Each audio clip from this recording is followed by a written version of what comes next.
L'identité Kundera. 1. Un hôtel dans une petite ville au bord de la mer normande qu'ils avaient trouvé par hasard dans un guide. Chantal arriva le vendredi soir, puis y passer une nuit solitaire, sans Jean-Marc qui devait la rejoindre le lendemain vers midi. Elle laissa une petite valise dans la chambre, sortit, et après une courte promenade dans les rues inconnues, revint au restaurant de l'hôtel. À 7h30, la salle était encore vide. Elle s'assit à une table en attendant que quelqu'un l'aperçût. De l'autre côté, près de la porte de la cuisine, deux serveuses étaient en pleine discussion. Détestant hausser la voix, Chantal se leva, traversa la salle et s'arrêta près d'elle. Mais elles étaient trop passionnées par le sujet. Je te dis, cela fait déjà 10 ans. Je les connais, c'est terrible. Et il n'y a aucune trace. Aucune. On en a parlé à la télé. L'autre. Qu'est-ce qui a pu lui arriver? On ne même pas l'imaginer. On ne peut même pas l'imaginer. C'est ce qui est horrible. Un meurtre? On a fouillé tous les environs. Un enlèvement? Mais qui? Et pourquoi? C'était quelqu'un qui n'était ni riche ni important. On les a montrés à la télé. Ses enfants, sa femme. Quel désespoir. Tu te rends compte? Puis elle remarqua Chantal. Vous connaissez l'émission à la télé sur les gens disparus?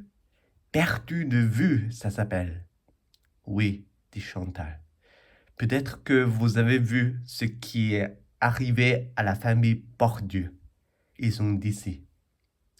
Oui, c'est affreux, dit Chantal, ne sachant comment détourner une discussion sur une tragédie vers une vulgaire question de repas. Vous voulez dîner? Dit enfin l'autre serveuse. Oui. J'appelle le maître d'hôtel. Allez vous asseoir. Sa collègue ajouta encore. Vous vous rendez compte? Quelqu'un que vous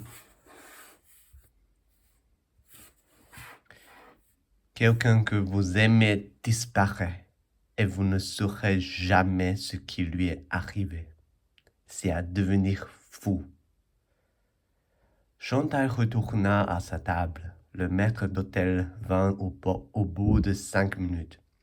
Elle commanda un repas froid, très simple. Elle n'aime pas manger seule. Ah, ce qu'elle déteste cela, manger seule. Elle découpait le jambon dans son assiette. Elle ne pouvait arrêter les pensées mises en chemin par les serveuses. Dans ce monde où chacun de nos pas est contrôlé et enregistré, où dans les grands magasins des camarades nous surveillent, où les gens se frôlent sans cesse les uns les autres, où l'homme ne peut même pas faire l'amour sans être interrogé le lendemain par des chercheurs et des sondeurs. Où faites-vous l'amour? Combien de fois par semaine? Avec ou sans préservatif? Comment se peut-il que quelqu'un échappe à la surveillance et disparaisse sans laisser de traces? Oui, elle connaît bien cette émission avec ce titre qui lui fait horreur. Perdue de vue. La seule émission qui la désarme par sa sincérité, par sa tristesse, comme si une intervention venue d'un ailleurs avait forcé la télévision à renoncer à toute frivolité. D'un ton grave, un présentateur invite les spectateurs à apporter un témoignage qui pourrait aider à découvrir le disparu. À la fin de l'émission, on montre l'une après l'autre les photos de toutes les perdus de vue dont on a parlé dans les émissions précédentes. Quelques-uns sont introuvables depuis 11 ans déjà. Elle imagine perdre ainsi un jour genre Mac, rester dans l'ignorance, être réduite à tout l'imaginer. Elle ne pourrait même pas se suicider, car le suicide sera une trahison, le refus d'attendre, la perte de la patience. Elle serait condamnée à vivre jusqu'à la fin de ses jours dans une heure ininterrompue.